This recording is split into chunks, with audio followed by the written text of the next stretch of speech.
However, you can also make a very easy mistake assuming that this is not Steilstrecke, but Eiskurve.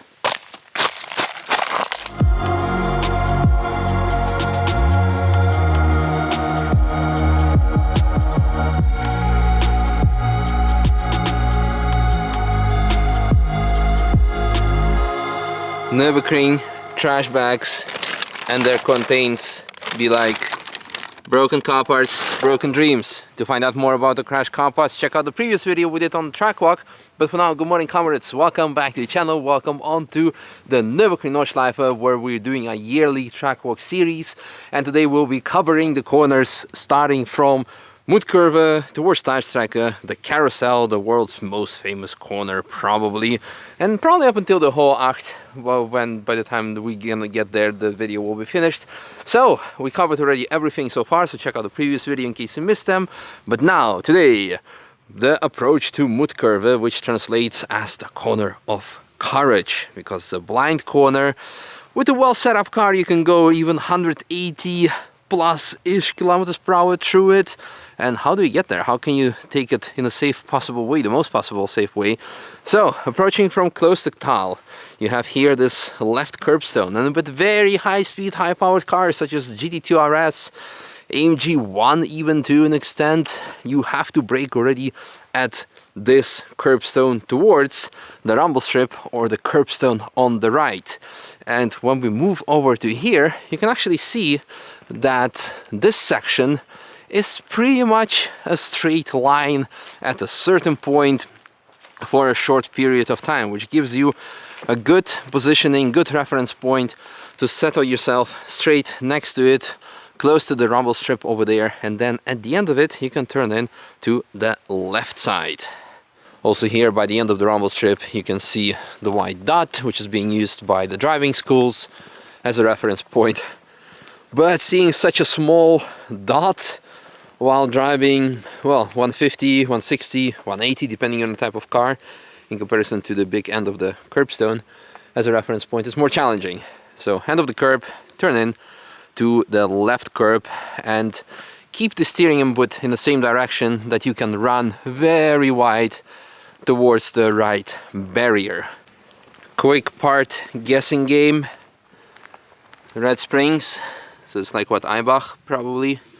And who knows what this is? Ooh, it's actually it's a metal rim. Is that from Porsche? I don't know. It's hard to say. Yeah, it's actually rim parts. Well, in case you're wondering, they're currently doing lots of cleanup and cutting the hedges here.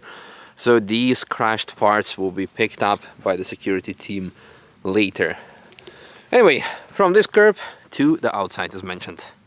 There's even a white dot next to the curb as a turning point, but when you're driving here, trust me, you don't have time to look for these dots. You just, once you turn in, you just need to commit to it and go to the outside. Running wide, and if you really have to, you can even, as you can see, use the rumble strip or those cobblestones next to it and come very close to the barrier. I quite often love to do it, to intentionally, unintentionally scare the passengers, if you know what you're doing. Sometimes I'm also the one that's getting scared, like with Alex in the GT2 RS 2 years ago, I think. But as you can see, things can also go awkwardly wrong here, so maybe better not to do it. And after that, proceed straight towards this blind crest and a right-hander that is also quite scary, as we could have seen last year. Random lonely pile of snow. Hopefully this will be the last one. We won't have any more this season before the track opening.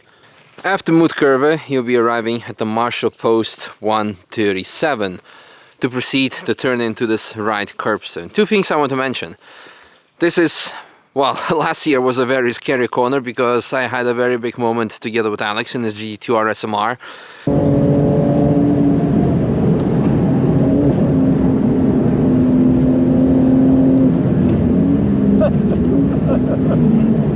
And speaking of GT2 RS MR, this is also the corner where our taxi crashed. Yeah, so you could say that this is extra challenging corner for GT2 RSs like Schwedenkreuz is for Megans. but it has to do probably with the types of speeds that you're doing here. So yeah, still technical, still don't get too overexcited. Now another thing, not sure if the camera shows it, but the inside is very slippery and wet because right now it's slightly raining. But this side is actually relatively dry. And during summer it's significantly more dry because above us we have trees on the one spot of the track. So it's actually the wet line here. Use the trees because trees are bros. For braking zone because they keep this track surface dry, and the inside is very slippery as explained in the previous video. And then proceed towards Steilstrecke. And would you look at that? Not talking about the tire, but this rumble strip is completely new. I think, I'm not sure, previously it was only, let's say, 2 layers of strip of runoff area, but now it's 4. I could be wrong, but it's good that it's new. And well, Alex, I guess next year or this season, when your GT3 RS the 992 gets here, we can try it out. Although I'd rather not, but yeah, it's here. Is this? It could be either Falcon car or the Conrad Huracan GT3. Hard to say. And then Steilstrecke. Once you arrive at the left curbstone, slightly before that, it's already a very nice point to start your braking. Of course, with some cars with well enough set up brakes and tires, of course you can brake later, but here's the one technicality. Somewhere in the middle there's a bump, and if you brake a bit too late and your car gets off the ground slightly, it can trigger your ABS because the car will think that you have no grip since you're in the air, obviously. And that's something that I found out back in 2017 with BMW M4 and ended up somewhere far away in a barrier. And it happens basically every year. So certain cars, such as the M4, at least the F series, Megans, some other cars, you just have to see how sensitive the ABS is of those models. Brake before, settle the car, then optionally release and brake again to then proceed to the right curb and then for the straight towards Steilstrecke. And if you are on foot, what we are right now, go towards that hill over there because it will provide you with amazing view where you can eat your lunch. Now another thing, Steilstrecke, for the new audiences, there you have so-called shortcut. In the past, when the track was built, this was used as the testing ground because of the incline that it offers, over 20% incline certain sections. It puts a lot of stress on the engine. Well, this whole climb basically puts a lot of stress from Bergwerk or from Exmühle up until Hohe Acht, as we could have seen in recent videos where cars get overheated, let alone there. So in the past they would test the engine capabilities, the durabilities, but in the 50s and the 60s the cars were getting so much grip and so much power, the street cars, because before that you could just decide, am I going to the right of the Karussell or am I going straight over Steilstrecke? But around 50s, as mentioned, cars were getting a lot of grip, lots of power, they were flipping backwards, and with the safety crash structures, roofs non-existent back then, a lot of people died unfortunately, and that's when the Nürburgring decided, or the government and the Nürburgring back then, said like, well, you know what, maybe this part is not too dangerous nowadays, so we're gonna close it off. So only with certain days, track days, you can probably climb it. But for me it's actually a very nice spot there to go sledding or skiing in the winter. Of course at your own risk, so I would not recommend to do it, but yeah, you can do it. Anyway, lunchtime. However, you can also make a very easy mistake assuming that this is not Steilstrecke, but Eiskurve. Time for a traditional food chat. Over here you have a nice camping area that was used a lot in the days before social media and broadcasts, when people actually have to go to the racetrack to watch things. And look at the amazing view from Steilstrecke all the way towards the Karussell. I'm sure Adrian's camera will be able to capture more of that beauty. But for now, some food chat. What do we have? Well, the champions dinner, we have some gains because, well, some chicken, some carbs in form of bananas, and also if we're really necessary and very hungry, this I like. This is not a brand deal, but I know that they sponsor Auto Alex or Alex Kersten, and I would love a sponsorship of that thing. It got me through my jaw surgery when I couldn't eat and chew and I could only drink meals. And then some some bars. Nice. Yeah. Also nice spot for a drone, especially when you have some sunset or sunrise happening there. Beautiful. So we're going full camping or what? I think it's not gonna work. Oh no. It doesn't fit. Oh no. And the whole plan is, you know. Whole plan to brew coffee at Steilstrecke has gone to waste. Okay. Okay. The lunch was amazing, so now we can proceed. Well, we try to proceed because Adrian didn't have his coffee. But I'm yeah, sad because of that. I know. I was waiting for it for 1 week and then... Yeah, so to thank this man for his service for YouTube, buy him a coffee at Devil's Diner or something when you see him in the car park. Anyway, approaching the carousel, the one thing that I want to say is you stay on the right side, then you have the entry, but in the wet, just like with the other tree, you have this tree, usually in the summer covered in leaves, and then you have a nice dry spot here to actually do braking into the carousel, so you can brake later because it's a dry patch, also not covered in rubber. And when you are approaching all the way from there, from Steilstrecke towards the carousel, the small white sign, 143, the marshal post, the one right white sign on the fence, is a reference point to aim towards, to then dip into the carousel. And since we are at the Karussell carousel, one of the most recurring questions is, well, Nürburgring is doing lots of resurfacing every year, every winter. So what's up with these concrete blocks? Why don't they change it? Well, first of all, why is it there in the first place? And the real answer is nobody knows anymore.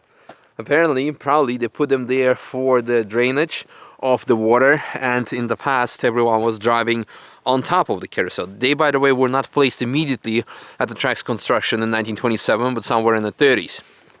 But the fella named Rudolf Karussell realized, like, you know, you can actually save up time by driving on the inside. And this is nowadays what everyone is doing, staying on the inside. Depending on the car and the setup and your confidence, you can do around 80-ish, 85 kilometers per hour. But a nice 60 or 70 is also good enough. And then after that, jump out and proceed towards Hohe Acht. Speaking of the jumping out, when you're in it or on the concrete poles, for the exit, aim for the right corner of the concrete plate to have that in the middle of your car, and then you proceed towards the right curbstone. Interesting fact, during the 24 hours of Nürburgring, most of the cars stay longer on the inside, do not jump out and put too much stress on the suspension components to actually, well, make the finish line over the 24 hours without unnecessary repairs. So, on the other hand, if you don't want to jump out and actually want to save your car, stay longer inside. But sometimes Martin here is here from Touri Photos or Race Tracker and can get a very nice picture. And when you have, for example, 911 with the weight of the engine in the back, you definitely can have some nice shot of the car jumping out of it. And after the right curb, you aim towards this white sign 145 to position yourself for the turn-in towards the next right curb and then the left curb. And from here it gets again very steep, and with the low-powered cars you can keep it almost the whole way flat out without braking. Well, I would say with the Miata you can go flat out without braking, and car will even lose some of its top speed while going uphill. That's how steep it is. With other cars, of course, some braking involved or maybe just lifting. Before we get to Hohe Acht, there is one just very interesting, weird detail that I want to show you here. So let's go a bit further down. Not exactly what I want to show, but interesting mention is that a car caught fire here last year during industry pool. So this place had to be resurfaced because tarmac got melted away due to the heat from the fire. It's not on the ideal line anyway, well, maybe slightly, but it's relatively straight. It's not really that it would unsettle the car or anything. And this is what I want to show you. Halfway through the climb from Karussell towards Hohe Acht, halfway over here, which is almost a runoff area, for some reason, no idea why, the only place on the track you have fake grass. The same thing that you will find on tennis court, etc. You can imagine that it's just as slippery, if not more slippery than the real grass. Well, probably not more, but do not try to use it as a runoff area because it's absolutely not safe. As you can see, the new barriers here prove it for us. Again, I have no idea why, but yeah, if you are going to cross over it, there's this tiny gravel trap that's definitely going to stop you from hitting the barrier. Probably not. Okay, let's go to the Ho8. And once you've survived the fake grass, you will almost arrive at Ho8, the second highest point of the Nürburgring Nordschleife, because the highest since 1984 is the Sabine Mutkurve. And over here, the only technicality is if you're keeping it so flat. As you can hear, I'm a bit out of breath after such a high climb. Just a bit, was significantly worse previous years. Here is when you're running alongside the curbstone to the outside, there's almost like a small jump. So you need to be prepared for it, that you should, well, put your wheels straight, or just be prepared for the jump and whatever it might happen to, whatever it might do to the car that you are driving. This is kind of it for today's video. As you can see, it's very foggy down there. I'm gonna finish it here. Hope you guys enjoyed this part. And in the upcoming video, we'll be going from Ho8 probably until Brunchen, with lots of curbs, Whipperman challenge of course, and then till the end of the track. Thanks for watching, and see you in the upcoming video. Bye!